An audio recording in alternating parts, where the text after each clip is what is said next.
जम्मू, सांबा, पठानकोट में आज भी दिखे पाकिस्तानी ड्रोन, एलओसी पर भारी गोलीबारी। पहलगांव आतंकी हमले के बाद भारत ने पाकिस्तान के आतंकी ठिकानों पर ऑपरेशन सिंदूर चलाकर हाहाकार मचा दिया है। भारत के हमले से बौखलाई पाकिस्तान की सेना एलओसी पर लगातार फायरिंग कर रही है। पाकिस्तान ने कश्मीर के उड़ी, कुपवाड़ा, टंगधार सेक्टर, लिपा क्षेत्र में गोलीबारी शुरू कर दी है। जम्मू के पुंछ और मेंढर सेक्टर में गोलीबारी कर रहा है Pakistan.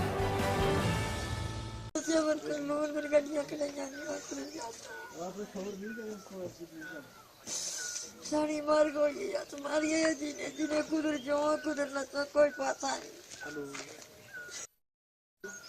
Yeah, actually, we do have some information about this extremely regrettable and condemnable incident during heavy shelling across the line of control in the early morning of 7th May. A shell fired from Pakistan landed just behind the Christ School run by the Carmelites of Mary Immaculate congregation in Poonch.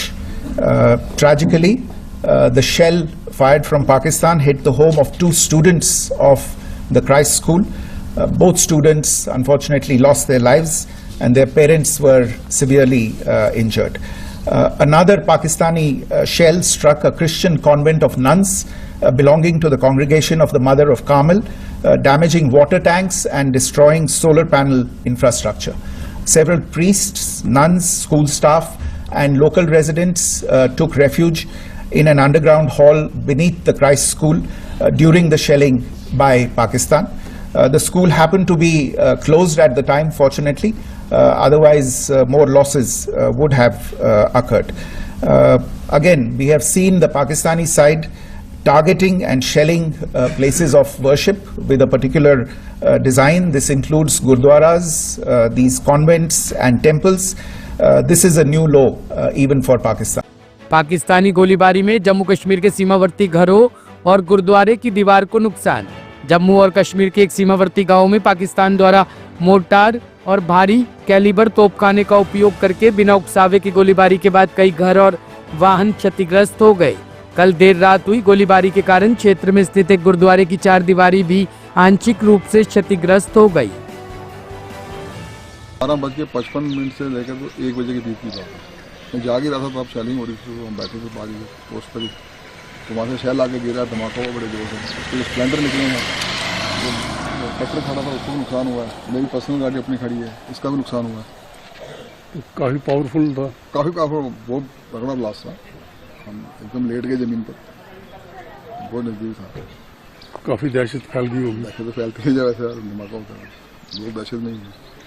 तो यहाँ पे और कोई गुरुद्वारा साहब को या dispensary को कोई नुकसान तो नहीं हुआ? नहीं, गुरुद्वारा साहब डिस्पेंसरी को नहीं हुआ, बार ही रहा था। बीच में गुरुद्वारा साहब ने बाहर चेक किया, अंदर कुछ नहीं हुआ, सब बाहर से बाहर ही पड़ा है। बाहर ही पड़ा, ऊपर भी एक मकान है। अच्छा, ये सब बाहर ही पड़ा है? सब बाहर ही। ठीक है, तो अभी यहाँ के लोगों को दहशत होगी? दहशत तो है ही, बेचारे पुंछ से आए हैं इधर 5 मिनट होकर।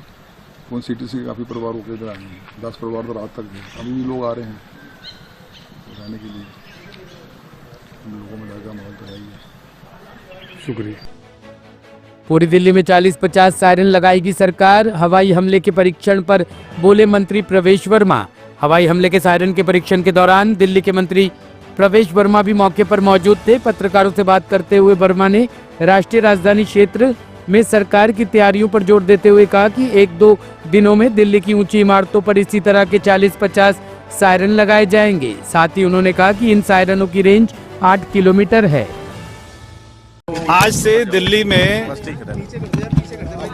सायरन लगाने शुरू किए हैं। दिल्ली में जितनी भी ऊंची बिल्डिंग है उसके ऊपर में सायरन लगेंगे। ये सायरन की रेंज 8 किलोमीटर रेडियस की है।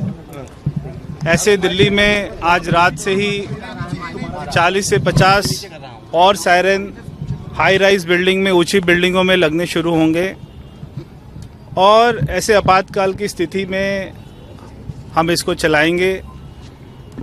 और ये एक ही कमांड सेंटर से हम इसको चला सकते हैं। अगर हमें किसी पर्टिकुलर डिस्ट्रिक्ट का चलाना है, पर्टिकुलर एरिया का चलाना है या पूरे दिल्ली का चलाना है तो इसको कंट्रोल किया जा सकता है। 5 मिनट के करीब में ये सायरन बजा करेगा कोई भी ऐसी स्थिति आती है, और ये सायरन हमारे कमांड सेंटर से जीएसएम पे, एचएफ पर और ब्लैकआउट की स्थिति में भी हम इसको काम में लेके आ पाएंगे। ये पूरा जो कंट्रोल होगा नेशनल डिजास्टर मैनेजमेंट के अंडर में होगा, और ये क्योंकि पीडब्ल्यूडी की हाई राइज बिल्डिंग है इसलिए आज यहाँ पर लगाया गया है। आज से रात से ही 40-50 की संख्या में और भी लगेंगे। पूरे दिल्ली को इससे कवर करेंगे, और दिल्ली सरकार की, भारत सरकार की, जो भी भारत सरकार की तरफ से जो भी निर्देश आएंगे दिल्ली सरकार उसके लिए एकदम तैयार है। हमारी पुलिस, हमारे जवान सभी तैयार हैं। ब्यूरो रिपोर्ट टीम तफ्तीश न्यूज।